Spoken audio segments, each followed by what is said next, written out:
Okay, one more video. This is just to answer a question about this value S that sometimes we'll see in a computer printout. It's also it's the standard deviation of the residuals, but more probably importantly for somebody to understand would be that it's the typical prediction error.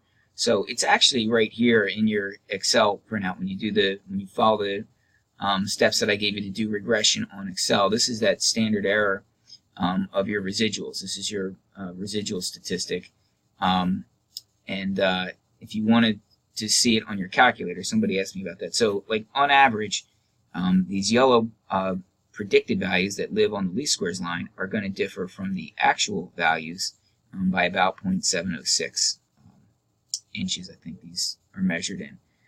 But on your calculator, I took the same data. You won't get S if you do the linear regression. So if you just do the linear regression like we've been doing, you'll get your residuals and they'll be published in a list, but you won't get that typical prediction error, standard deviation of the residuals. So I want my stat button, and then where I'd have to go is actually to test. So this is a little bit beyond where we are in our studies, but you want to use either the linear regression t-test or the linear regression t-interval. So if I go up to that linear regression t-test and press enter, don't worry about any of this other stuff. Just get it to calculate for you. We will use that test menu later in the year, but you'll notice you get the same regression equation you'd get in some other things, but here's that value of t, 0.706, or I'm sorry, value of s, 0.706. On the Inspire, same deal. We got menu, statistics, and then this is going to be stat tests. So you'll find your linear regression t-test here. Same thing. This is position was the x, I think.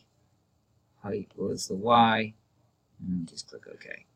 So same thing as I scroll down here and ignore the stuff that I'm not interested in or not looking for. I'll see S 0.706. Okay?